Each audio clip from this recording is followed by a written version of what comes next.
Hello friends, in this video we'll be learning about speed, time and distance. First of all, let's look at the very basic formula of speed. Distance traveled is equal to speed multiplied by time. I think we all are familiar with this formula and it needs no explanation.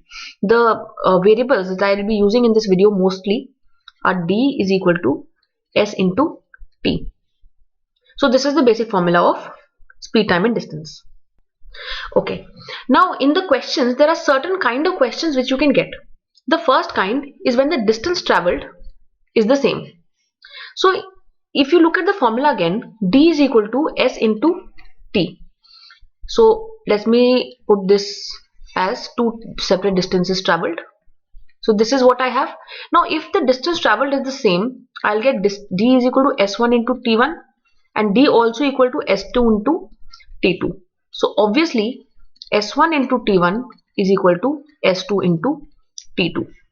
So this is what we use in the questions a lot many times.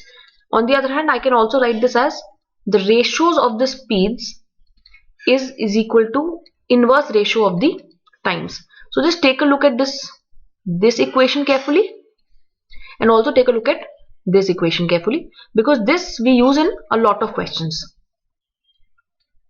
Now let's take a look at an example to explain the concept.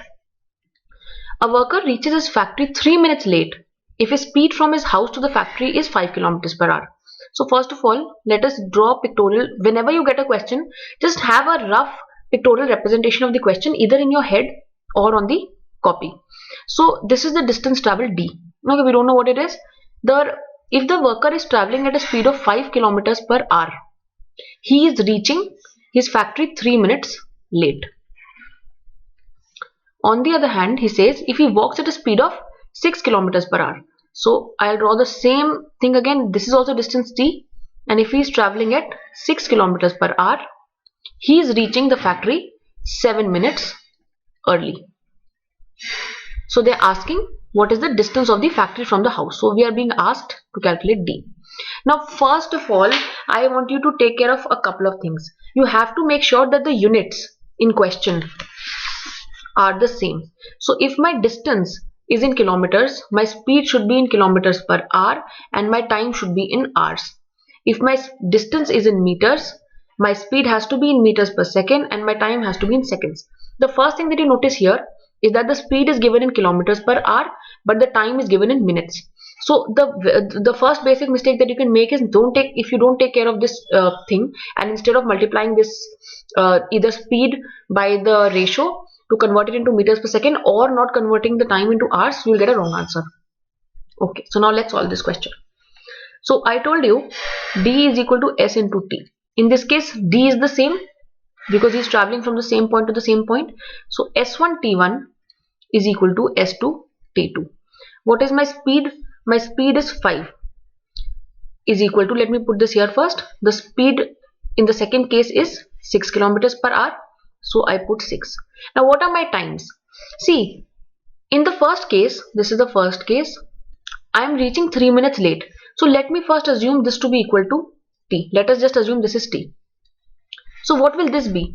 In this case, he is reaching 7 minutes early.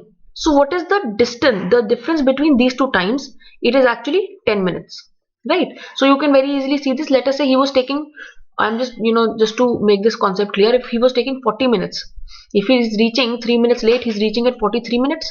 And if he is reaching 7 minutes early, he's reaching at 33 minutes. So effectively, my difference between these two is 10 minutes. So why I'm doing this is, if I'm taking this as t, I take this to be equal to, he's reaching 10 minutes early. So this is t minus 10. So this is the equation that I have. Now again, this is not the complete equation because this 10 is in minutes. So I need to convert this into hours like I told you. So I will divide this by 60. This is it. So I just need to solve this equation. 5t is equal to 60 minus, ये क्या आ गया 1, ठीक है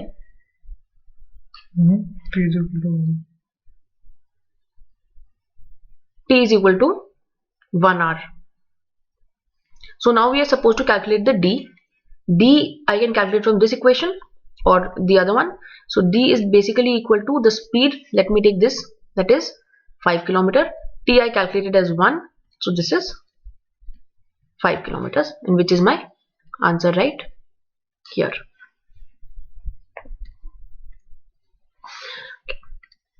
Now the second concept that you will encounter is when the time taken is the same.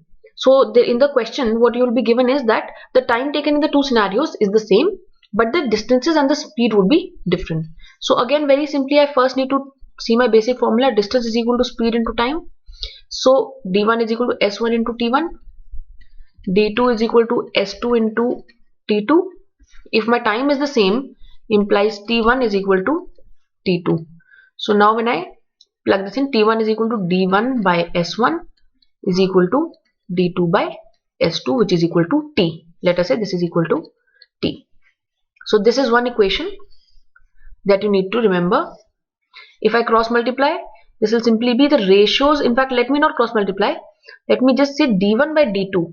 The ratio of the distances is equal to the ratio of the speeds. I put that wrongly here.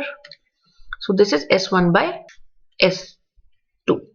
So this is my other way of putting the equation. It's actually the same equation, as you can see. So this is the concept when you use when the time taken is the same. You'll see this approach in action in a question. Okay, now in this case, we see the question is, this is a question which appeared in the CSAT of 2013. A thief is running at 8 kilometers per hour chased by a policeman whose speed is 10 kilometers per hour. Okay, if the thief is 100 meters ahead of the policeman, then the time required for the policeman to catch the thief will be. Again, let me draw a pictorial representation here. So this is where the thief is standing, let us say point A, and the policeman is 100 meters behind the thief. So this is where the policeman is standing. I know this number, this is 100 meters. Okay, this is the policeman, this is the thief. Now they start running. The thief is running at 8 kilometers per hour. The policeman, on the other hand, obviously has to run faster because he has to cover more distance. He is running at, if you've tried to catch anybody in just running, playing a game, you know that you have to, travel faster than that person if you are able to, if you want to be able to catch him. So now eventually this guy runs, this guy A runs, this also runs. Eventually, let us say the policeman is able to catch the thief at this point. So at this point, A would have reached here, and the policeman running would have also reached here, and he would have got this guy. So this is the total. So this is the distance, let us say D, that the thief travels.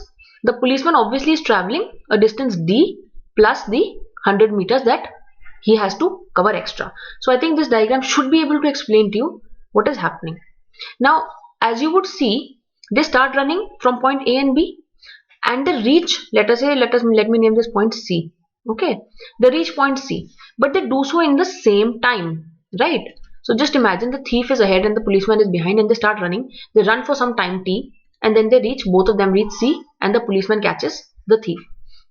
So if the same time is given t, time is equal to, as you know, d1 by speed s1, which is equal to d2 by speed s2. This we are given. Now the question is very, very straightforward. The distance traveled by the thief, as I've taken here, is d. So this is the thief bit. By speed of the thief, we are given is 8 is equal to the distance traveled by the policeman is d plus 100. Again, this is in meters. We need this in kilometers. Don't ever forget, because the speeds are in kilometers per hour. So this is what I get, divided by the speed of the policeman, which is 10. I just need to solve this equation. It's a very simple equation. What do I get? I get 10d is equal to 8d plus 0.8. So 2d is equal to 0.4. 2d is equal to 0.8 and d is equal to 0.4. This is my answer for D, the distance traveled. So now what is he asking in the question? He's saying time required for the policeman. So he wants the time, this time. So this is distance by, so d1 by s1. So this is the distance traveled by the thief, right? So for the thief here, this will be distance traveled, that is 0.4 divided by the speed of the thief, which is 8 kilometers per hour. So these many hours into, because the answer is in minutes, I just multiplied this by 60, these many minutes, and if you solve this you will get 3 minutes.